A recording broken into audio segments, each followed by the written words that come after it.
بہت ہی دور ایک علاقے میں ایک بادشاہ رہتا تھا جو بہت ہی بے وقوف اور تکیوٹ کا مارا ہوتا تھا۔ دنیا میں شاہد ہی کوئی جانتا ہو کہ اس کی سلطنت کہاں واقع ہے۔ وہ سارا وقت اپنے تخت پر ہی رہتا تھا اور اس کو ملازم ہر وقت مور کو پنکھوں سے ہوا دیا کرتے تھے۔ اچانک اس نے ایک دن یہ فیصلہ کیا کہ اسے اب شادی کر لینی چاہیے۔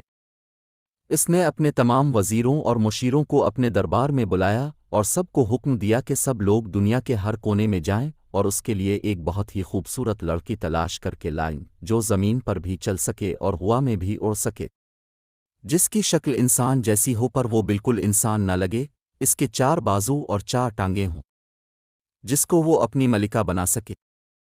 اس کے تمام وزیر اور مشیر بھی اسی کی طرح عقل مند تھے۔ اس کے وزیروں اور مشیروں نے دنیا کے کونے کونے میں تلاش شروع کر دی اور وہ سب مارے مارے دنیا میں پھرتے رہیے۔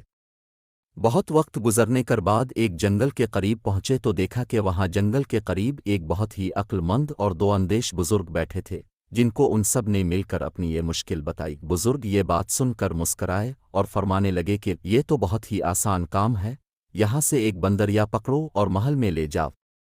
وزیروں اور مشیروں نے بالکل ایسا ہی عمل کیا اور جنگل سے ایک بندیاں پکڑی اور واپس محل کی طرف روانہ ہو گئے۔ جب سب محل میں بادشاہ کے سامنے پیش ہوئے تو وزیروں اور مشیروں کے ساتھ بندریاں کو دیکھ کر بادشاہ غصہ میں آ گیا اور کہنے لگا کہ تم سب پاگل ہو، یہ ایک بندریاں ہے۔ وزیروں نے عرض کیا کہ حضور نے جو سب شرائط بتائیں تھی اس پر صرف ہاں ہی پوری اترتی تھی تو ہم اس پکڑ کر لے آئے اور آپ کی خدمت میں پیش کر دیا۔ یہ دنیا کی واحد جاندار ہے جو زمین پر بھی چل سکتی ہے اور درختوں میں ایک درخت سے اڑ کر دوسرے درخت پر بھی اڑ سکتی ہے۔ یہ اپنی ٹانگوں سے بازو کا اور بازو سے ٹانگوں کا کام بھی لیتی ہے، تو اس طرح اس کی 4 ٹانگیں اور 4 ہی بازو ہو۔ واقعی بادشاہ کی تمام شرائط پر ایک بندریاں ہی اترتی تھی، لہٰذا بادشاہ لاجواب ہو گیا۔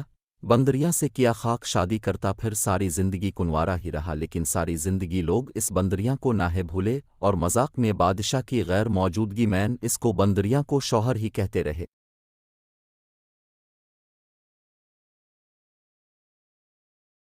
Thanks for watching. Please subscribe my channel.